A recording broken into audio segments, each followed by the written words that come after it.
Welcome to Midnight Guest. If you're hearing my voice, it's already too late to turn back. You've stepped into the dark.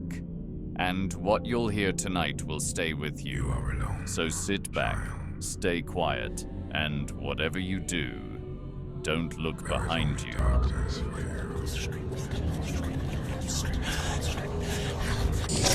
In the summer of 2005, deep in the Romanian countryside, a young woman named Maricica Irina Cornici arrived at a monastery called Tanacu. She had been working as a nurse. She was only 23, and she came looking for peace, not horror. Those who met her said she smiled easily, she prayed often, and she talked about wanting to dedicate her life to faith. But inside, something was breaking. She told the nuns she was hearing voices, that shadows followed her in the hallways, that she could feel something crawling under her skin at night. Within days, those whispers would lead to one of the most disturbing events ever recorded by the Romanian church. At first, the monastery welcomed her.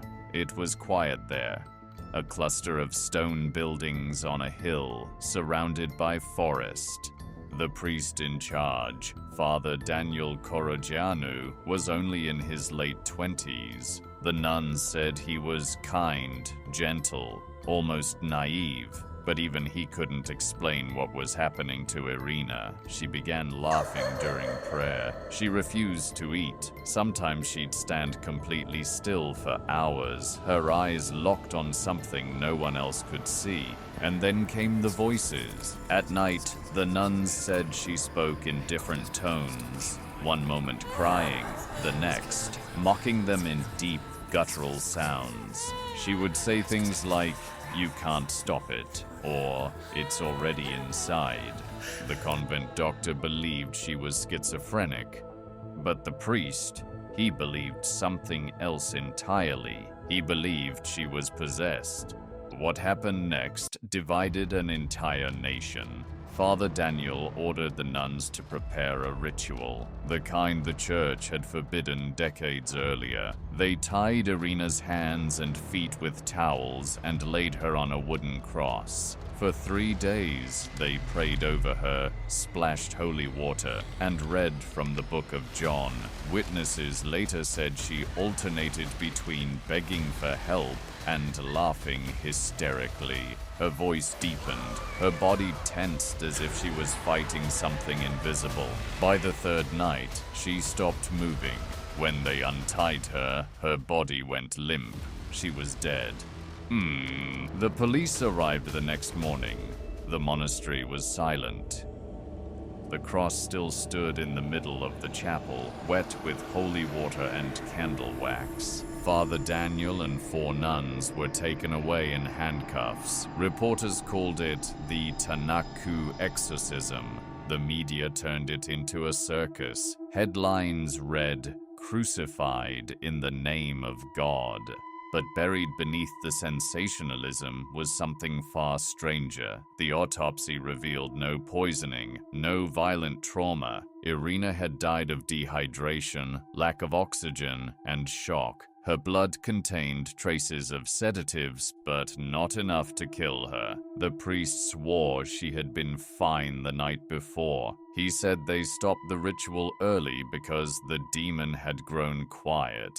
And yet, even after her death, witnesses said the chapel didn't feel empty. One investigator, Lieutenant Petrescu, described it years later. "When I walked in, I felt cold, like stepping into a cellar. There was this smell, like metal, like blood, but nothing on the floor. The candles were burning, but no one had lit them." He found Irina's Bible near the altar. Inside, several pages were ripped out. The missing verses were from Luke - the part describing the man possessed by Legion. When the footage leaked, everything changed. A short video captured on a small camera showed Irina during the ritual, her wrists bound, her head tilted back, her lips moving fast. A nun screamed when Irina's voice changed. It became low, male, mocking, and then, under the chanting, a whisper, barely audible. It said, "She's not gone." Authorities dismissed it as audio distortion, but forensic analysts later confirmed the whisper had human breath patterns that didn't match anyone in the room. The priest was sentenced to 7 years in prison. The nuns received lighter sentences. The church condemned them publicly, but privately, they reopened the monastery under a new name less than a year later. Pilgrims kept coming. People wanted to see the place where faith went too far, but most didn't stay long. Many reported dizziness, nausea, or hearing faint crying from the walls. Local farmers stopped bringing supplies at night. They said their horses refused to climb the hill. Dogs howled whenever the church bells rang. One farmer claimed he saw a woman in white walking along the road at sunrise, barefoot, her eyes open but unfocused. When he stopped the truck to help her, she vanished. By 2010, the story had turned into legend. But then, something else happened. A small team of documentary filmmakers got permission to film inside the monastery. They wanted to make a neutral film about faith and belief. During an interview, one nun described feeling watched. She said, "Sometimes at night, I hear someone breathing beside my bed." The cameraman laughed. 2 minutes later, the camera battery drained completely, even though it had been full. The audio that remained captured a strange pattern. 3 knocks, a pause, and then 3 more. That same pattern was written in the police report from 2005, on the chapel door the night Irina died. One of the filmmakers later claimed he brought home a small piece of wood, a splinter from the original cross. He said it was cold to the touch. 2 weeks later, his apartment caught fire. Investigators couldn't find the cause. Only the wooden fragment had burned. The rest of the room was untouched. When asked about it, Father Daniel, now living quietly in another village, said one sentence that reporters never forgot. "The devil doesn't leave when you close the door. He waits until you open it again." Today, the monastery still stands. It's smaller now, surrounded by wild grass and silence.